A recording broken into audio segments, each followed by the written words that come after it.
Okay. Hello, everyone. Welcome to our presentation, where we will discuss ways to prioritize and make the most of personalized TV, as well as overcoming challenges that may occur along the way. Today, we're very lucky to have two guests in store for us. The first person is Dan Rayburn, who is a principal analyst at the research and consulting firm Frost & O'Sullivan. And we also have Remi, Beaudouin, who is the Chief Strategy Officer of Ateme. So I will leave it over to you, Ray, to get started, okay? Great, thanks very much. Thanks everyone for joining us today. We're gonna spend the next 30 minutes talking about personalization of TV. So I'd like to thank Ateme for having me. We were having a conversation a few months ago, the company and myself, and wondering about what is it that's really taking place with personalized TV in the market right now. As an industry, we talk a lot about personalization and customization, but really, what are the differences? What can be done? What are some of the challenges that we're seeing? And more importantly, what do consumers actually expect from an experience when it comes to personalization? So we're gonna do about 30 minutes today. We only have a couple slides, but we have some really great data. We went out into the market and captured data from some of your peers about what's actually taking place. And we're gonna share the results of that data today. So we will keep this to 30 minutes. We know everyone has a lot of choices when it comes to webinars today, so we appreciate you being here. We're also going to do a Q&A session, myself and Remi at the end. So if you have a question, you can send it in at any time. We will also provide our contact details on the last slide as well. So if you'd like to reach out to Remi or myself directly, you can do so. So with that, let's kick it off. So Remi, thanks for having me today. Definitely excited to talk about this topic.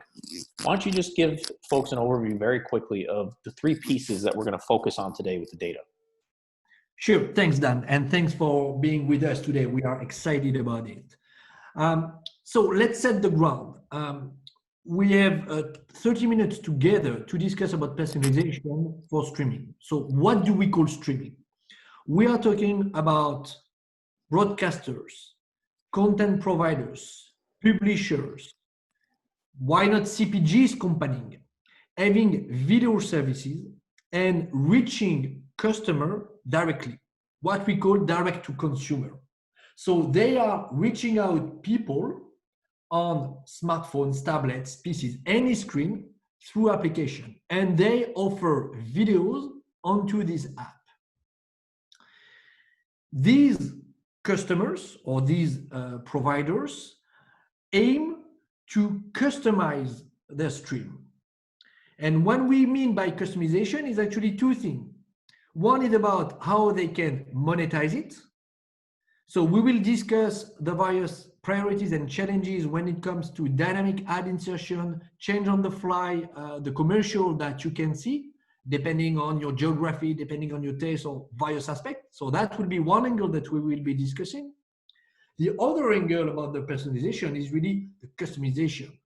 How we can tailor a content as per a state, a city, a neighborhood, a taste. How can we make sure that collective people may receive a stream that is actually in line with what they want to see? And we will discuss if and when people are looking to do so, if and when providers are willing to offer it, and the reason that may lead them or challenge them to offer that. And I think that Dan, on the next slide, you will also set the ground about what you've done and how you collect the data. Yeah, exactly. So on this slide, what we want to do is call out, so what was the survey? So I pushed the survey out to my database, did it in September, so it's very fresh. We had 234 responses that filled out about a dozen or 14 different questions. And it went out to broadcasters, OTT platforms, telcos, carriers, publishers, CPG, so consumer packaged goods and brands, and also globally as well. And what we're going to do today is we're going to share some of the highlights of some of the questions and the answers that we felt were most important based on the three topics that we're going to cover. So Remi, let's jump right into this. So customization. We all talk as consumers about customization. The industry certainly talks a lot about it. So we had two separate questions here that we put on the same slide because they're so relevant. So the first one was, do you have any plans to customize your OTT linear streams based on each viewer's preference? Here, we called out in pink and blue the top answers. So 30% said will not implement, 20% said they were already doing it. And then you had another 25% that say they're planning to implement something down the line. On the second question, we're talking about targeted ad insertion for OTT service, which ties into the first one. But Remi, let's stick with the first one here. What is the key takeaway on the first one when you have 30% saying will not implement and 20% saying they're already doing it? Well, my takeaway would be actually the reverse side. It's true that 1/3 of the respondents are not looking forward to implementing it. Maybe we will discuss later about the challenges. My other way would be that actually 70% of the respondents are either doing it today or are willing to do so. So a vast majority of the customers that you have interviewed or consulted are willing to customize the stream.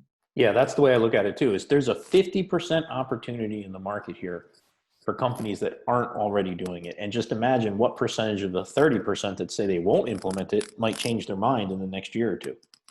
And we can even comment on the fact that we are not sure about what the remaining 20% are doing. What kind of customization are they doing? Is it really personalization up to the level, or is it just they change the logo?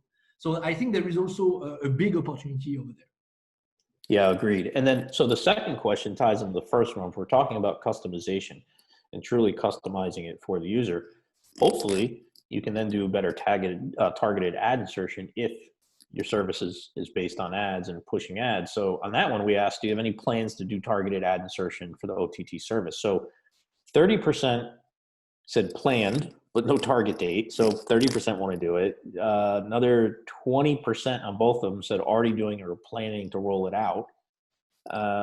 You only had 13% that said no. So keep in mind, some of these services we're asking are also SVOD, in which case there's no ads needed. But Remi, also here, we're talking about a big opportunity on the ad side as well. Indeed. We are not in the same ratio here. When we look at the people who are planning to do, who are doing it today, we are talking about 80%.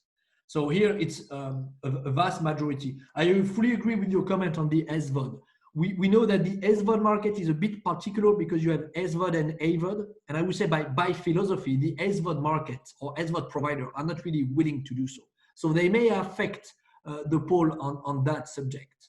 But clearly, the personalization through a customized monetization is on the way. Again, we can argue whether it's really optimal and whether it's functioning today. I'm not so sure when I'm looking at the ads that I'm receiving on the various platforms. So I think there is also a big room for improvement on that front. And Remi, do you see any difference when we're talking geographic region, right? So if we surveyed 90% of people just in Europe, right, or APAC or Latin America or India, do these numbers change based on customization by region? Like are certain places just doing better from a customization standpoint when it comes to geographic? Yes, obviously US are by far the more advanced when it comes to customization. By a lot of things in our industry, video business is happening in the US. Video innovation is happening in the US. And so the fact to customize the ads, do dynamic ad insertion or targeted ad insertion has been happening for years in the US. It's barely starting in Europe. So if we have to compare that number to Europe, that will be dramatically different. I would say that more people would say, we don't know yet. India might be different because India is a bigger country and we see already some DAI, dynamic ad insertion services running out. Interesting. Yeah, India is definitely up and coming, that's for sure. So next question here in the next slide.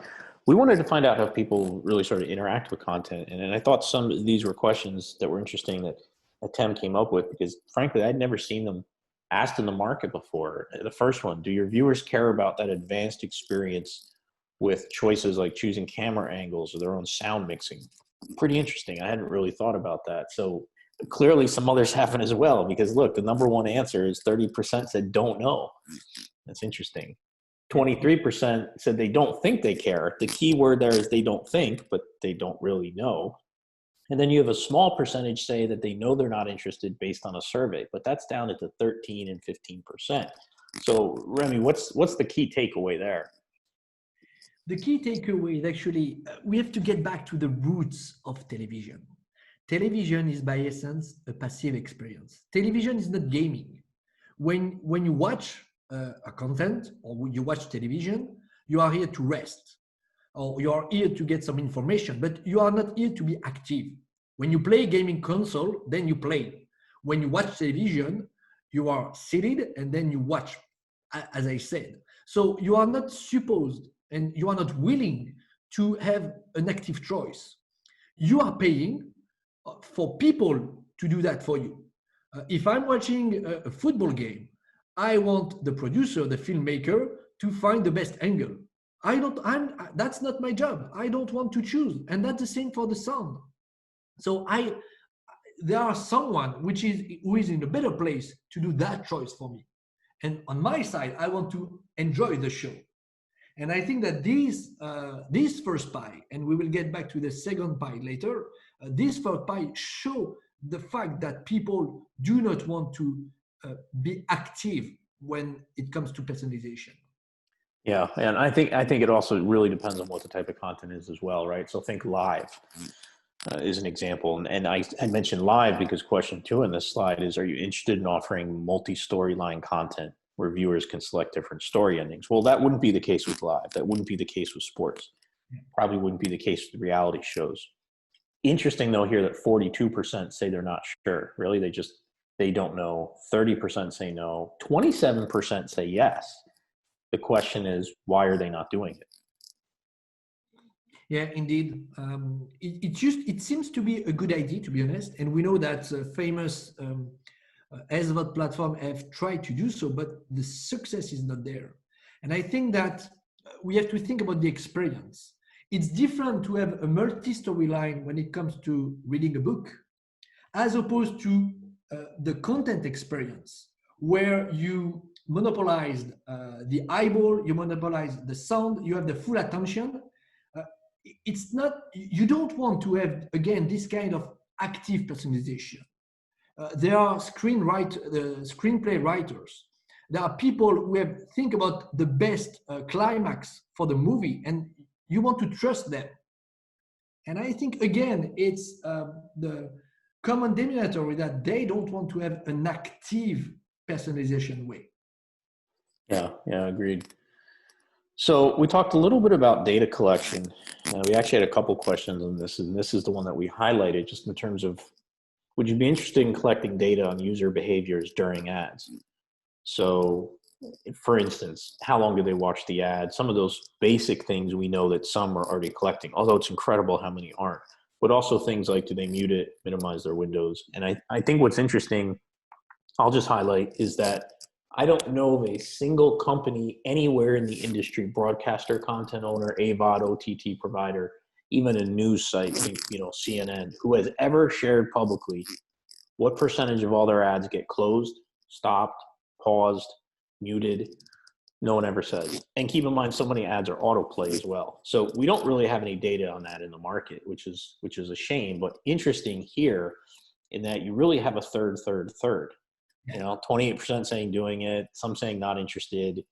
And I think they're saying not interested. Remi, my take on that is because they don't know how to do it. And then you have 37% saying interested but not doing it yet. So what are the barriers and the challenges that they're having when they actually want to implement this? Well, first, as you mentioned, they need to understand what data collection means. Because when we look at an OTT services, you are flooded with data. So what kind of data is interested to you being the publisher? Should you talk about the consumption? Should you talk about the content? But who is watching this content?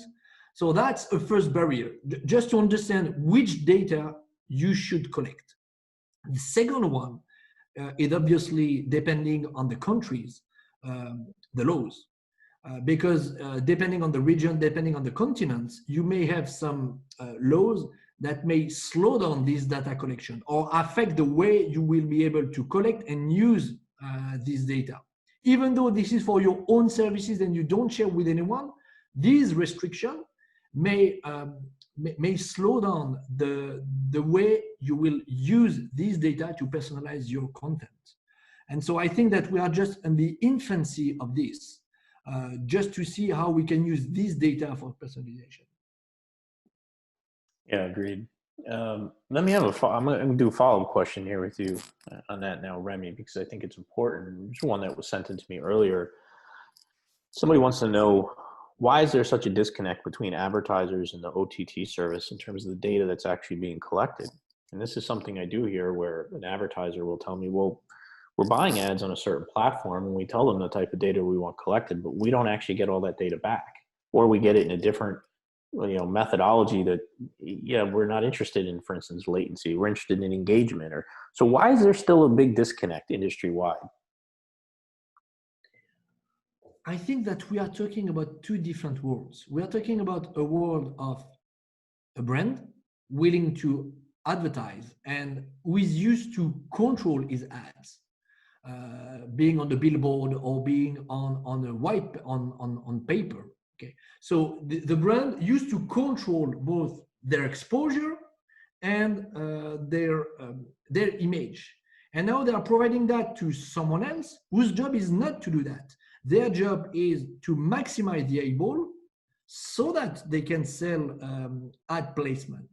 And I think this is two different spirit and way to consider, because the data that you will use for this service might not be or will not be the data that you need for maximizing the brand recognition. Yeah, and so when you had on top of that all the creative space, because sometimes depending on the region, the type of customers, people may say, I don't want this type of brand before or after my show. Okay, I don't want to do programmatic because that's not for me. I don't want this car manufacturer, or that's not the spirit of my show. That's another barrier as well. Agreed. So what are some of the other barriers? We asked here, if not already launched, what's keeping you from offering customized streams per user? Not surprisingly, a large percentage said it's a content rights problem. And obviously we know how that works in terms of windowing and licensing of content in certain regions and at certain times. We also have 20% who say they're no interest from viewers. 20% also said they were already doing it. 16%, almost 17% thought it was a technology problem. 15 to 16% again, technology cost. And 5% had never looked at this. So we asked for this question, so you're aware, we asked everyone to check all the boxes, not just one. That's why the numbers here are different.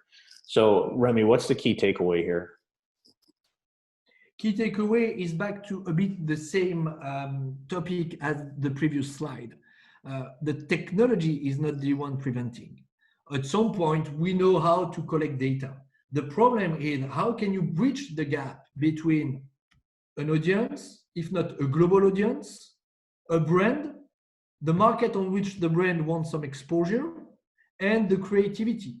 And when you mix all of that, you end up a bit in a dilemma, meaning that you have some people not willing to expose in this market, or others, OTT providers, saying it's too expensive for me to do that, not because of the technology, but because I have to manage the rights to each and every brand, and that could lead me to a fortune to do so.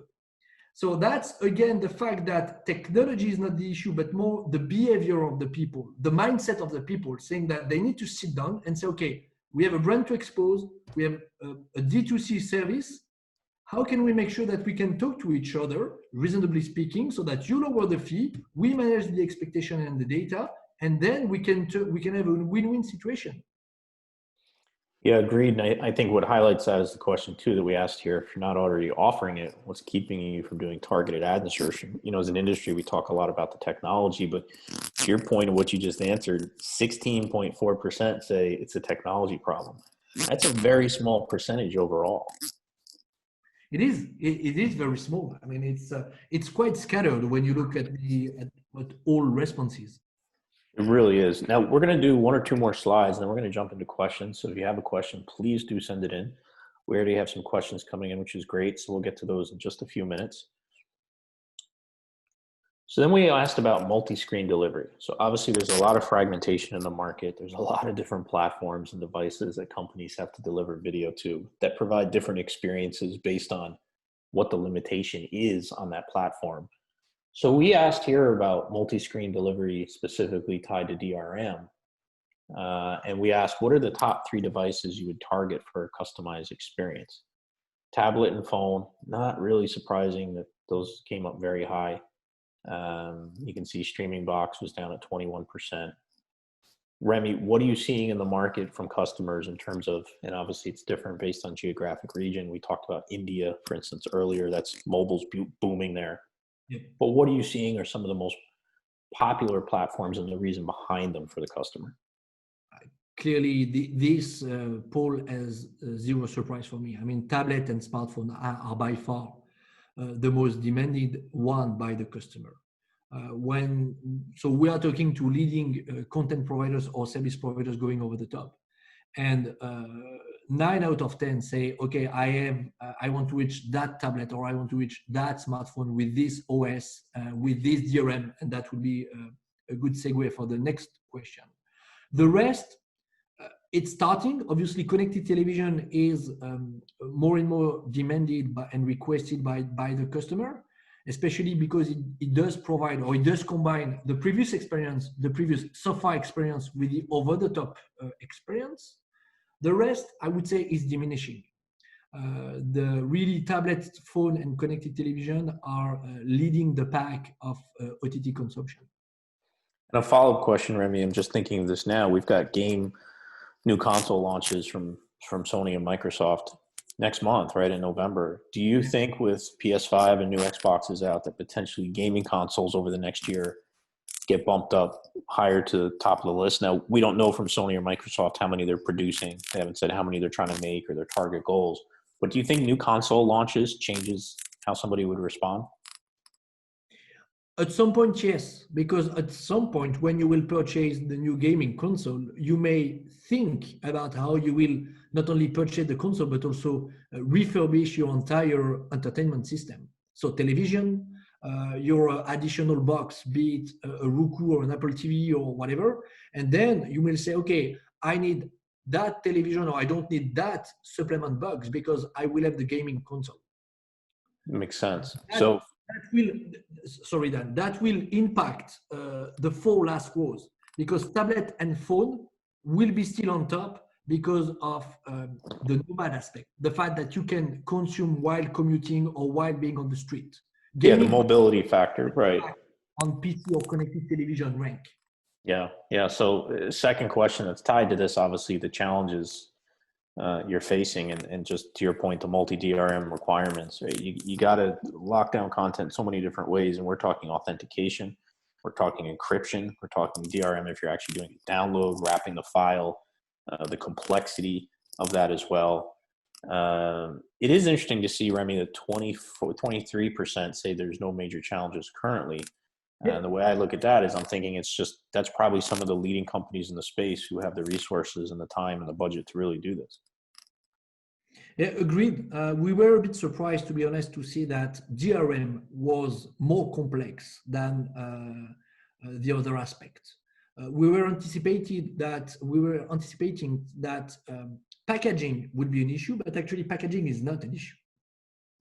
And actually the fact to have multiple platforms to reach, so multiple tablets, multiple smartphones, multiple content rights, by the way, to manage with associated DRM is actually the number one challenge. And obviously cost of encoding is one, but this is mainly due to, I think, the amount of data to process. So we've got time for some questions now. We've got 5 to 7 minutes for questions. So Remi, let's try and get to what we can here. We've already got some questions in the system. So if you have a question, please do send it in. If we don't get you an answer to your question, we will get you an answer offline once the event is over. Remi, first question, someone's asking, this is a great question.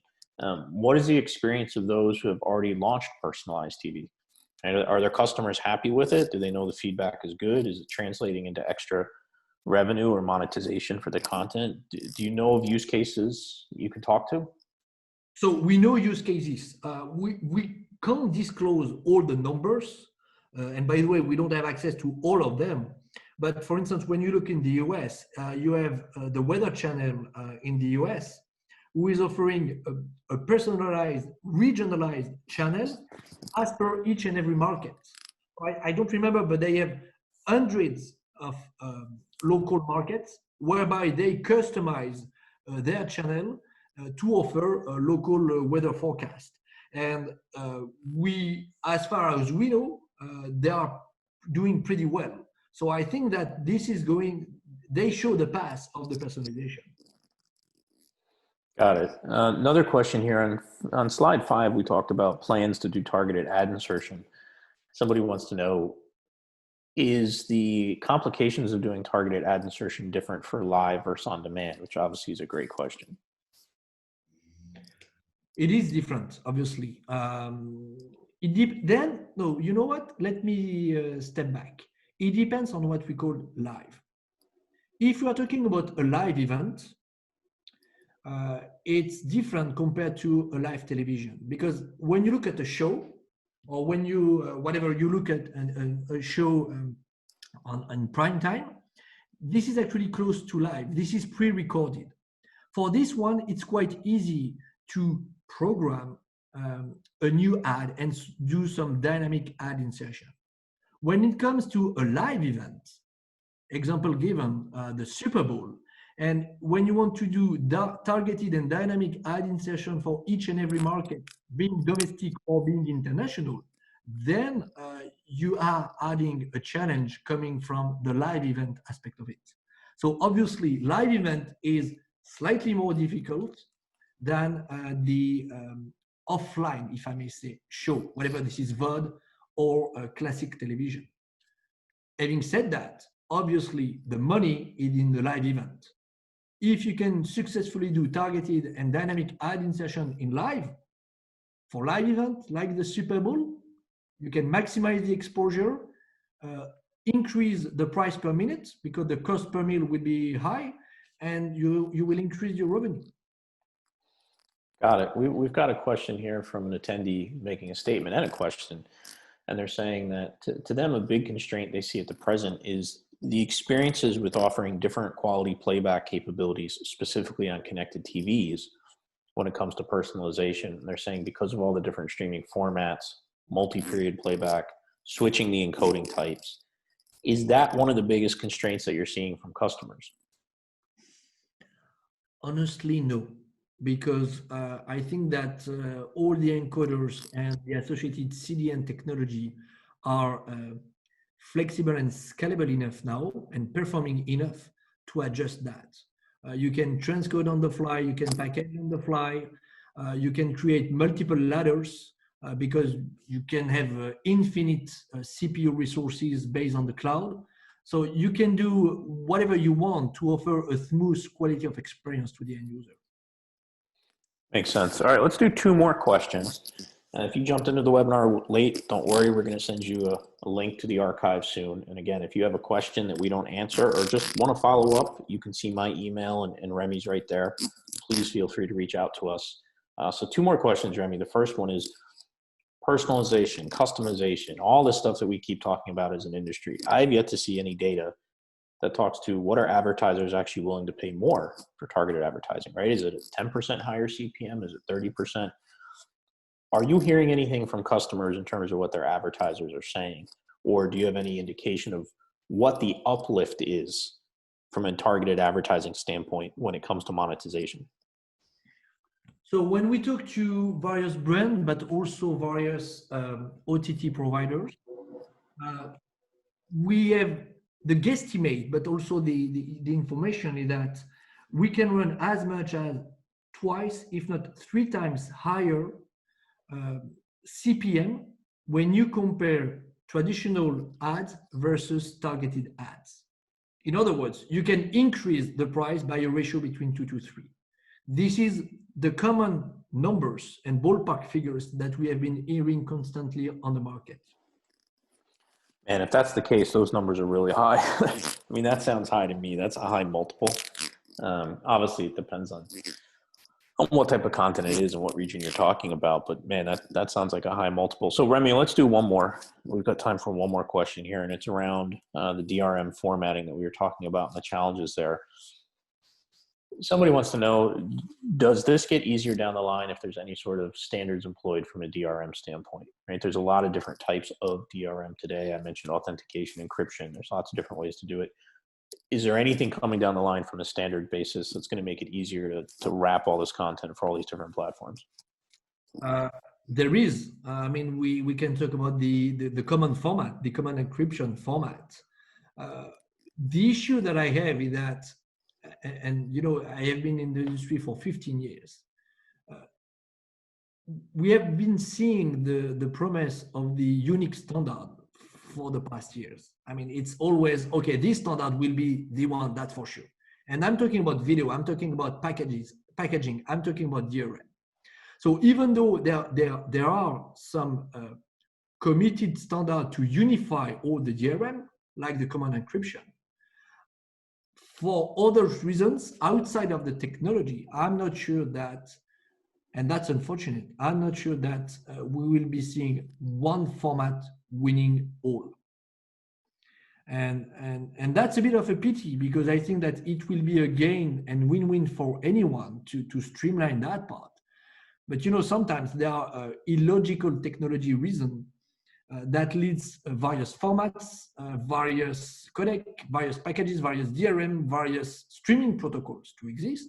Sometimes it's good because the emulation creates innovation, but sometimes it's a bit painful because you have to manage a complexity. So to answer your question, I would like to have one format. I'm not sure we will be seeing one. Yeah, I would say welcome to the streaming world, right? 2020 marks the 25th year that streaming was first started in the internet back in the dial-up days. And we had, let's see, no standard format, bitrate, codec, aspect ratio, player.